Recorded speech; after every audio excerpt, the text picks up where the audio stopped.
बाहेरच्यांचा support आणि घरातल्या एखाद्या व्यक्तीचा विरोध, हा जेव्हा विरोधाभास तयार होतो ना, त्यावेळेस इथे दुखतं. त्रास होतो.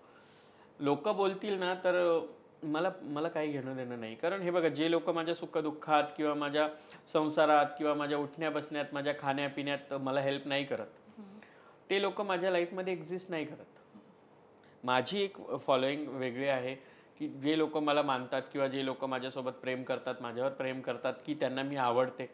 मग मला पण ते आवडतात. पण काही लोकं हेटर्स पण आहेत. मग ते हेटर्स लोकांकडे मी हेटर्ससारखं पाहत नाही ना, बिकॉज ते आहेत ते त्यांचे विचार आहेत.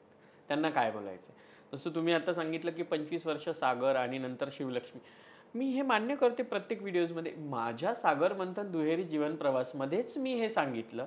माझ्यावर जे पुस्तक निघतंय त्याच्यावरती मी हे सांगितलं. हं. अं, श्रद्धाराजे भोसलेजी जे डायरेक्टर लिहितायत त्या पुस्तक सागर मंथन एक दुहेरी जीवन प्रवास. त्यात सागर मंथनच सांगितलंय ना, की सागर मंथनातून शिवलक्ष्मी तयार झाली. मी सागर होते हे मी वेळोवेळी ॲक्सेप्टच करते ना.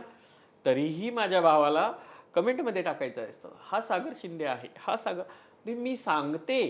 बट काय असतं, ज्याची थिंकिंग निगेटिव्ह असते ना, त्याची ती निगेटिव्हिटी आपल्याला बदलायला ना खूप कष्ट घ्यावे लागतात. खूप समजून सांगावं लागतं.